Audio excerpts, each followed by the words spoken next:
If you didn't catch my last videos, they're all about the Volkswagen Passat flip car that I've been working on. It was a buddy of mine. He needed some work done. The dealership wanted to give him $1,000. So I told him that if he purchased the parts, I'd do the work, I'd sell it, and then we could split some of the money, and so it's a win-win. But today I just want to recap what we all did on that vehicle, how much everything costs, what the selling experience was like. Then we'll take a look at the financials and actually see whether it was really worth my time to do this, how much money I made, how much money my buddy made, and would it have been better to just sell it to the dealership. So let's get into this video. First off, let's talk about all of the different things I did on the vehicle. So when I first got the vehicle, it was just going to be an oil service and a brake service, pads and rotors all the way around. And as you guys know, it quickly turned into a lot more than just the brake service. So oil service went relatively smoothly. You can check out that video. I'll have everything linked in the description. But once we got into the brakes, the front right, front left, left rear, they all went smoothly. But once we got to the right rear, we had brake fluid seeping out of the caliper. I didn't really want to try to rebuild the caliper, so I ended up just going and buying a new caliper, and then we reinstalled that caliper and we bled the brakes. At that point we should have been done, but unfortunately we had an issue with the brake pedal.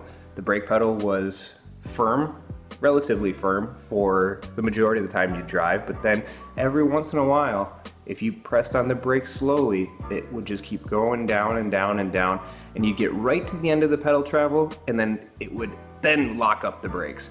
And it's a really weird feeling when you're driving down the road and then all of a sudden your foot just keeps going and you don't have any braking power. So we had to figure that out. My first thought was to just bleed the brakes again. Maybe there was some air stuck in the system that I didn't get the first time I bled them. So we did that, no dice.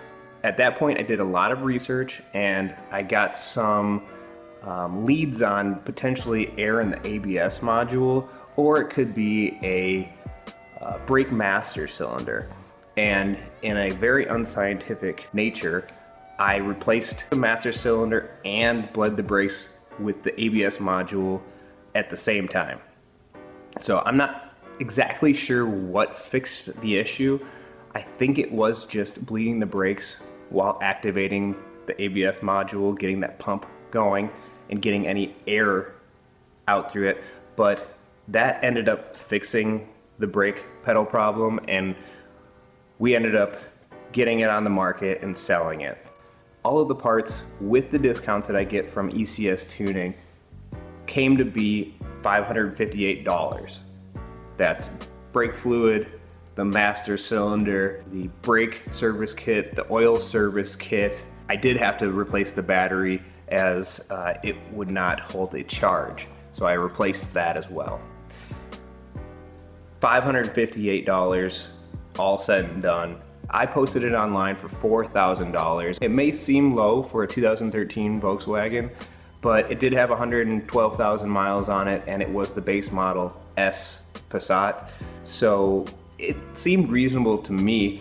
Well, it also must have sounded reasonable to about 100 other people, because I had over 100 responses in the first 24 hours. It got to the point where I had to actually delete the post, and I just took the first 15 responses, told them that I was deleting it, that I had talked with them directly back and forth, and I had, within a couple days, 2 or 3 interested parties come over, take a look at the vehicle, drive it, and I got 3 full price offers. So I just went with the first person that came over and offered the full price and sold the car. Probably could have got more money out of it, but hey, you live and you learn.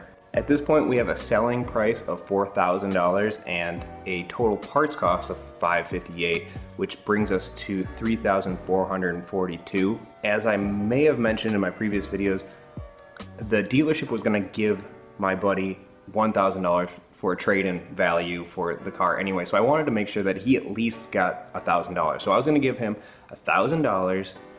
I'll reimburse him for all of the parts that were bought for the car, and then we'll split whatever was left. So at this point we had $3,442 left remaining after we subtract the part cost. Then I'm going to give $1,000, so $2,442, and then divide that in half, so I make $1,221. My buddy did see all of the extra effort and time that I had to spend troubleshooting the brake issue and all of the different things that I had to go through to resolve that and actually sell the car. So he ended up throwing me an extra $350, which pushed me up to $1,571. Really appreciate it. He recognized that I spent more time and more effort on it to try to get a better price. So now that we know how much I made on it, let's count up all the hours that I spent doing all of this troubleshooting and doing the services. This time includes all of the time actually spent working on the car, as well as the time setting up, filming for you guys. Editing, I'm not going to include. So the oil change I estimated was 2 hours. The brake service, 3 hours. The caliper installation was another 2 hours. The master cylinder was another 2 hours. Brake bleed, I'm giving it 2 hours. I did go around and spray paint all of the wheels black so that you didn't see the rust coming through the hubcaps. That I'm going to give a half an hour. I replaced the battery, as I said, half an hour. And then I'm just going to give myself 2 hours from miscellaneous for time spent communicating with people when I was selling the car. So if you have been doing the math with me, that's 14 hours. 1,571 divided by 14 gives us a $112 per hour rate, which I think is pretty good. My buddy got paid more than he was going to get paid from the dealership.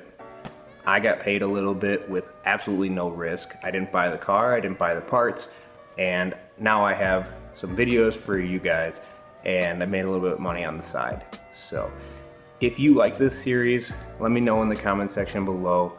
Hopefully this video wraps this up for you guys. I know a lot of you were wondering whether I did indeed fix the brakes or not, and I've got some exciting videos coming soon on the Golf R, installing some performance parts, and we'll be working then on this Passat wagon here, 4Motion, doing some basically maintenance and service to get this thing in drivable condition. So if you want to see those, be sure to subscribe to the channel. If you want to look at any of the parts that I put on that Passat sedan, I'll have them linked in the description below. As always, the links are going to take you to ECS Tuning. If you purchase something through those links, I get a small kickback, which really helps this channel. As always, thank you for watching, and I'll see you next time.